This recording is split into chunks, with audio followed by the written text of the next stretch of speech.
ఈరోజు వాగ్దానము, పరిశుద్ధాత్మ వాగ్దానము. పరిశుద్ధ గ్రంథం బైబిల్లో నుంచి ఈ వాగ్దానాన్ని మనము చదువుకుందాం. 55వ కీర్తన 22వ వచనం. నీ భారము యెహోవా మీద మోపము, ఆయనే నిన్ను ఆదుకొనును.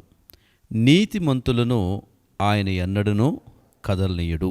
ఈరోజు ప్రభువునందు ప్రియులారా, కీర్తనాదారులతో పరిశుద్ధాత్మ దేవుడు మాట్లాడుతూ ఉంటే ఆ భక్తుని ద్వారా ఈరోజు మనందరితో ఈ వాగ్దానం ద్వారా మాట్లాడుతున్నాడు. ఇంతకీ ఆయన ఈరోజు మనకిచ్చే వాగ్దానం ఏంటంటే, సమాధానము కలుగునుగాక.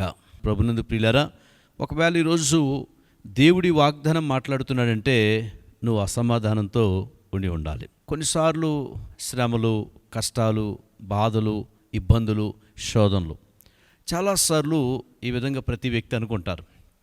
ఏమనుకుంటారంటే, ఎన్నో శ్రమలు, కష్టాలు, బాధలు ఉన్నాయి, ఏంటి ఇవన్నీ తీరట్లేదు, నా కుటుంబంలో ఈ సమస్య పోవట్లేదేంటి, నా జీవితంలో ఈ సమస్య పోవట్లేదేంటి, ఎందుకు కొన్నిసార్లు ఈ వ్యాధి పోవట్లేదేంటి, ఈ అప్పులు పోవట్లేదేంటి, ఈ అసమాధానకరమైన జీవితం ఏంటి పోవట్లేదు.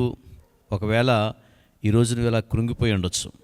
అందుకే దేవుడు అంటున్నాడు, ఈరోజు ఈ వాగ్దానంతో నీతోనే మాట్లాడుతున్నాడు. ఆయన గొప్ప సమాధానం ఇవ్వగలడు.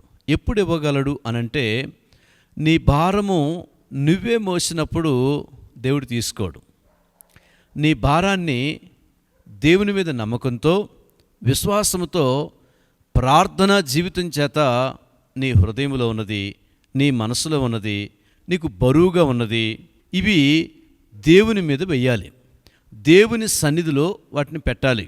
నా ప్రియ దేవుని బిడ్డలారా, అప్పుడు దేవుని మీద ఎప్పుడైతే ఈ భారాన్ని పెడతామో అక్కడ అంటున్నాడు, ఎవని మనస్సు నా మీద ఆనుకున్నవాడిని పూర్ణ శాంతి గలవానిగా చేస్తానన్నాడు. నీ భారము యెహోవా మీద మోపుము, ఆయన నిన్ను ఆదుకును అన్నాడు.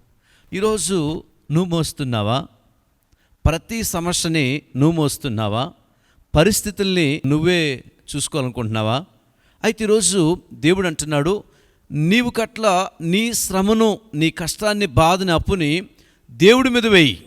బైబిల్లో ఈ విధంగా ఉంది. పేతురు పత్రికలో మనం చూసినట్లయితే 5వ అధ్యాయం 7వ వచనంలో, మీ చింత యావత్తు నా మీద వేయండి అన్నాడు. మీరు మోయండి అని చెప్పట్లేదు. అందుకనే యేసు ప్రభు కూడా సిలువ మోసాడు.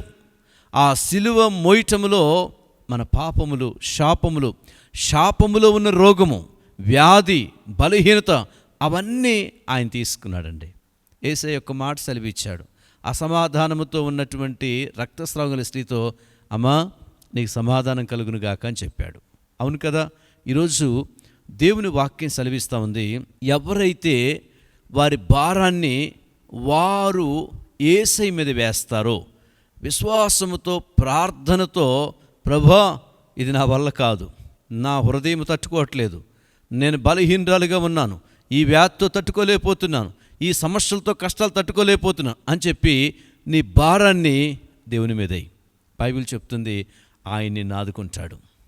ఈరోజు ప్రభువు మాట చెప్తున్నాడు నీకు, పరలోకము, ఆకాశము తెరవబడి ఆయన దగ్గర నుంచి, పరలోకం నుంచి ఒక నదిలో నీరు ఎలా పారుతుందో, సమాధానము నీ హృదయములోకి, సమాధానము నీ ఇంట్లోనికి, సమాధానము నీ కుటుంబంలోనికి దేవుడిస్తున్నాడండి. ఆ సమాధానము దేవుడు మీ జీవితంలో అనుగ్రహించునుగాక. ప్రార్థన చేసుకుందాం. ప్రేమగల యేసయ్యా నీకు వందనాలు. ఈ దినము ఎంతమంది బిడ్డలు ఈ వాగ్దానాన్ని వింటున్నారో, చూస్తున్నారో, నాకు సమాధానం కావాలని కోరుకుంటున్నారో, ఈ వాగ్దానాన్ని క్లెయిమ్ చేసుకున్నారో, యేసు నామములో ఒక నది ప్రవాహం వారి ఇంటి మీదకి, వారి హృదయంలోకి వెళ్ళునుగాక. వారి జీవితంలోకి వెళ్ళి సమాధానం అనుగ్రహించబడునుగాక. యేసు నామములో ప్రార్థిస్తున్నాం తండ్రి, ఆమెన్.